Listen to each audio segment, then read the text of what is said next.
Hi guys, welcome back to my YouTube channel. हमने मारवाड़ के Rathore topic complete कर लिया था। आज हम एक नए टॉपिक की ओर चलते हैं जिसका नाम आता है बीकानेर के राठौड़। तो चलिए शुरू करते हैं।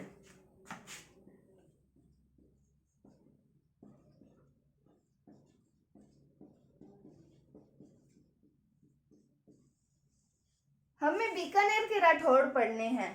तो बीकानेर का हमें नाम पता होना चाहिए। बीकानेर के आसपास के क्षेत्र को क्या कहा जाता है? तो इसे कहा जाता है जांगल प्रदेश।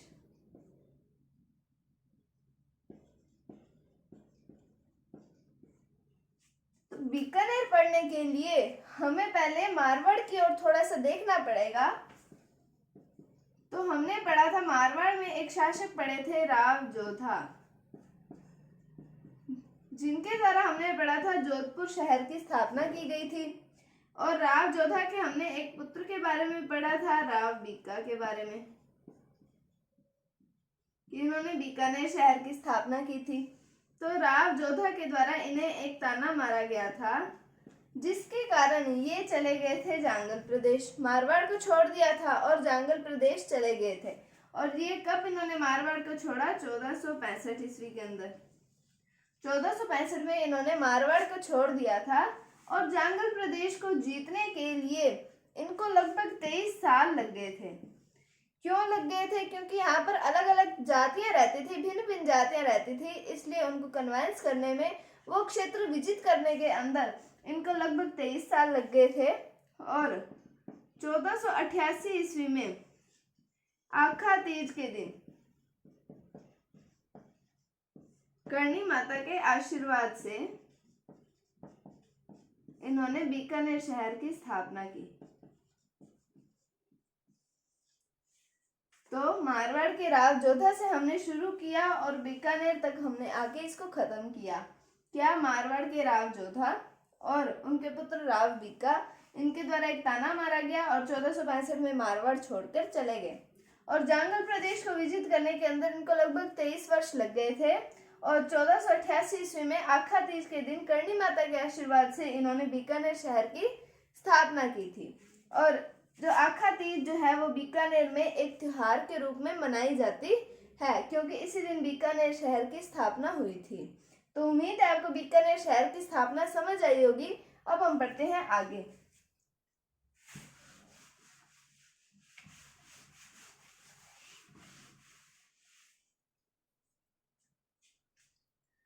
तो हम पढ़ रहे हैं राव बीका के बारे में। जो राव बीका है ये अपनी प्रारंभिक राजधानी बनाना चाहते थे कोड़म देसर को। इसे ये अपनी प्रारंभिक राजधानी बनाना चाहते थे, लेकिन इस समय भाटियों ने विरोध कर दिया। भाटियों ने विरोध कर दिया, इस कारण इन्हें अपनी राजधानी बनाना पड़ा बीकानेर को। बनाना किसको चाहते थे? बनाना किसको पड़ा था? तो कोड़म देसर को ये अपनी राजधानी बनाना चाहते थे, और लेकिन भाटियों ने यहाँ पर विरोध कर दिया था, जिस कारण इन्हें बीकानेर को अपनी राजधानी बनानी पड़ी थी। फिर बीकानेर में राव बीका के जो निवास स्थान है उसे कहा जाता है बीका जी की टेकरी। तो बीकानेर में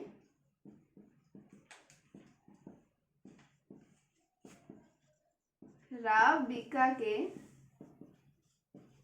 निवास स्थान को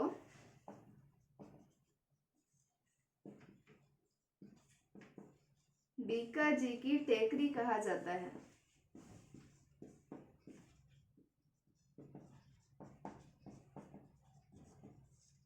तो ये इंपॉर्टेंट क्वेश्चन है कि बीका जी के निवास स्थान को क्या कहा जाता है? तो वो कहा जाता है बीका जी की टेकरी।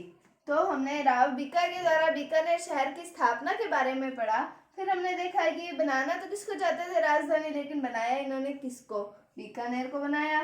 और बीकानेर में राव बीका के निवास स्थान को क्या कहा जाता है? बीका जी की टेकरी।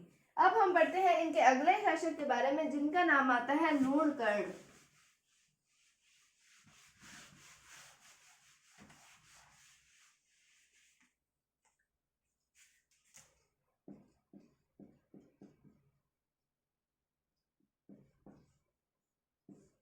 तो लूणकरण का टाइम पीरियड आता है 1505 ईस्वी से 1526 ईस्वी तक। तो एक विद्वान आते हैं, कवि आते हैं, जिनका नाम आता है बिट्ठू सूजा। क्या नाम आता है? बिट्ठू सूजा। इनका एक ग्रंथ आता है जिसका नाम है राव जैतसी रो छंद।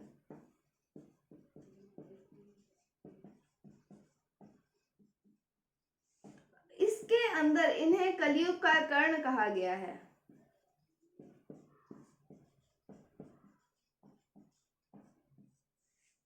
तो लूणकरण के बारे में बस इतना ही है कि बिट्ठू सूजा नामक कवि के ग्रंथ में राव जैतसी रो छंद नामक इनका जो ग्रंथ है, इसके अंदर इन्हें कलयुग का कर्ण कहा गया है। किसे कहा गया है? लूणकरण को, जिनका टाइम पीरियड क्या है? 1505 से 1526 ईस्वी। हमने राव बीकर के बारे में पढ़ा, उसके बाद में हमने लूणकरण के बारे में भी पढ़ लिया। बस इनके बारे में इतना ही इम्पोर्टेंट है।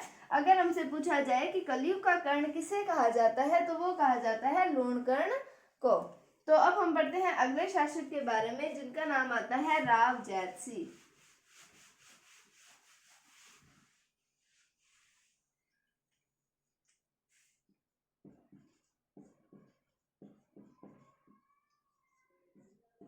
तो अब हम राव जैतसी के बारे में पढ़ते हैं। इनका टाइम पीरियड आता है 1526 से 1541 ईस्वी तक। 1526 से 1541 ईस्वी तक। तो इस समय हम देखते हैं हुमायूं के भाई आते हैं एक, जिनका नाम आता है कामरान। ये इन पर करते हैं आक्रमण करते हैं।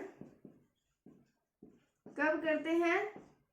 1535 ईस्वी, 1534 ईस्वी में। 1534 ईस्वी में ये आक्रमण करते हैं किस पर? राव जैतसी पर। फिर इसके अंदर राव जैतसी की जीत होती है और हुमायूं के भाई कामरान की हो जाती है हार। इस युद्ध को कहा जाता है राती घाटी का युद्ध।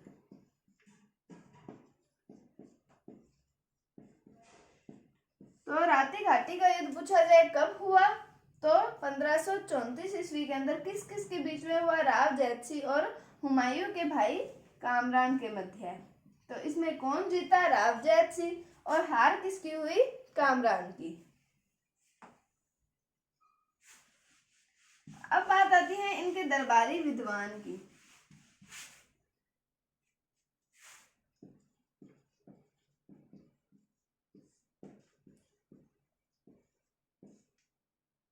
दरबारी विद्वान का नाम आता है इनका बिट्ठू सूजा, जिनका ग्रंथ आता है राव जैतसी रो छंद या राव जैतसी रा छंद।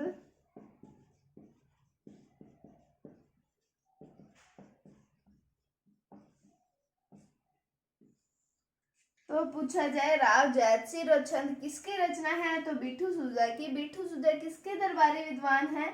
तो वो राव जैतसी के दरबारी विद्वान थे। उसके बाद में जब मैं आपको मारवाड़ के बारे में बता रही थी, तब मैंने आपको एक बताया था, युद्ध के बारे में बताया था, जो कि हुआ था 1541 ईस्वी में। और ये युद्ध का नाम आता है पहोबा का युद्ध।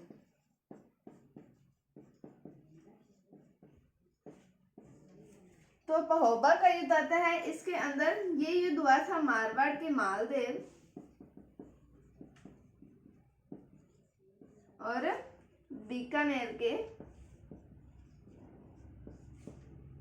राव जैतसी। तो राव जैतसी की इसमें हमने पढ़े थे, दो पुत्र आते हैं। एक का नाम आता है कल्याणमल और दूसरे का नाम आता है भीम। कल्याणमल और भीम। और इसमें हमने मालदेव के दो सेनापति पढ़े थे। एक का नाम आता है जेता और दूसरे का नाम आता है कूपा। जेता और कूपा। तो राव जैतसी के हमने दो पुत्र पढ़े थे, कल्याणमल और भीम। तो इसके अंदर मालदेव जेता और कूपा, जो कूपा होता है, इनके द्वारा राव जैतसी की कर दी जाती है हत्या, जिसके कारण कल्याणमल और भीम जो हैं ये चले जाते हैं शेरशाह सूरी के पास। तो ये शेरशाह सूरी के पास चले जाते हैं। उसके बाद में ये चले गए शेरशाह सूरी के पास में और मारवाड़ के मालदेव का अधिकार हो जाता है किस पर, बीकानेर पर। और 1544 में जब गिरी सुमेल का युद्ध हुआ था,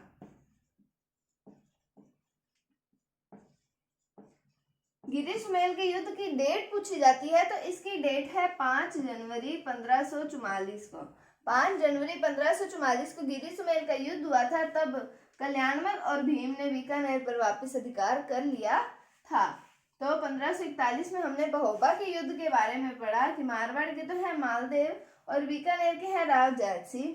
और मालदेव के 2 सेनापति आते हैं जेता और कूपा, और बीकानेर में राव जैतसिंह के 2 पुत्र आते हैं कल्याणमल और भीम। कूपा के द्वारा राव जैतसिंह की हत्या कर दी जाती है और कल्याणमल और भीम चले जाते हैं शेरशाह सूरी के पास में। और जो मालदेव है इनका अधिकार हो जाता है बीकानेर पर। उसके बाद में 5 जनवरी 1544 को गिरी सुमेल का युद्ध होता है। तो इस युद्ध के बाद में जो कल्याणमल और भीम हैं ये अपनी भूमि बीकानेर को वापस हासिल कर लेते हैं, इस पर वापस अधिकार कर लेते हैं। ये था राव जैतसिंह के बारे में। हमने आज पढ़ा राव बीका के बारे में, इन्होंने बीकानेर शहर की स्थापना की। लूणकर्ण के बारे में पढ़ा था और राव जैतसिंह के बारे में पढ़ा था। तो उम्मीद है आपको ये टॉपिक समझ आ रहा होगा। अगर आपको कोई भी डाउट है तो आप कमेंट सेक्शन में पूछ सकते हैं। अगर आपको वीडियो थोड़ी सी भी अच्छी लगी है तो इसे लाइक कीजिए, शेयर कीजिए और चैनल को सब्सक्राइब जरूर कीजिए। Thank you, thanks for watching, bye bye.